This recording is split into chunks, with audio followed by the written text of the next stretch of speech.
పాతబస్తీ కాషాయమయంగా మారింది. తెలంగాణ బీజేపీ అధ్యక్షుడిగా బాధ్యతల స్వీకరణకు ముందు చార్మినార్ భాగ్యలక్ష్మి అమ్మవారిని దర్శించుకున్నారు.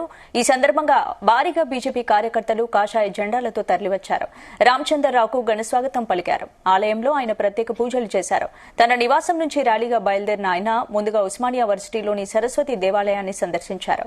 అనంతరం భాగ్యలక్ష్మి అమ్మవారిని దర్శించుకున్నారు. అక్కడి నుంచి పార్టీ కార్యాలయానికి ర్యాలీగా బయలుదేరారు.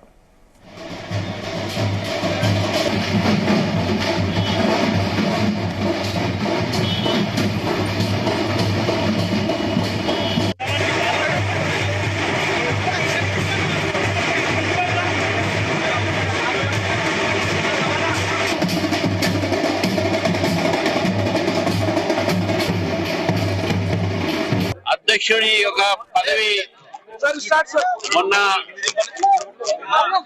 పార్టీ ప్రకటించిన తర్వాత ఈరోజు రాష్ట్ర కార్యాలయంలో నేను ఛార్జ్ తీసుకోబోతున్నాను. కిషన్ రెడ్డి గారి యొక్క నేతృత్వం గత అనేక సంవత్సరాలుగా మన తెలంగాణ రాష్ట్రానికి బీజేపీకు వారి మార్గదర్శనం వారి నాయకత్వం దొరికింది. మరి పార్టీ యొక్క రాజ్యాంగం ప్రకారం ప్రజాస్వామ్య పద్ధతిలో కార్యకర్తలు పార్టీ యొక్క అధ్యక్షుడు ఎన్నుకునేటటువంటి ప్రక్రియ పూర్తయిన తర్వాత ఈసారి నాకు అవకాశం ఇవ్వడం జరిగింది.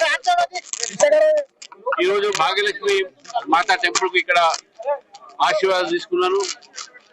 మిగతా రాజకీయ అంశాలు నేను అక్కడ స్టేట్ అవుట్ మాట అయినప్పటికీ కూడా ఈరోజు భాగ్యలక్ష్మి యొక్క మందిరానికి వచ్చి ఇక్కడ చాలా మంది కార్యకర్తలు ఇక్కడ వచ్చారు. మరి వారి భాగ్యలక్ష్మి గారి యొక్క పూజ చేసి వారి ఆశీస్సులు తీసుకొని తెలంగాణలో భారతీయ జనతా పార్టీ పెరగాలి. దేవి ఆశీస్సుతో పాటు తెలంగాణ ప్రజల ఆశీస్సులు కూడా మాకు అవసరం. భారతీయ జనతా పార్టీని నమ్ముకున్నందుకు భారతీయ జనతా పార్టీ కూడా తప్పకుండా తెలంగాణ ప్రజలకు న్యాయం చేస్తుంది. మరి ఆ శక్తి ఇవ్వాలని చెప్పేసి కూడా భాగ్యలక్ష్మి దేవాలయంలో కోరడం జరిగింది.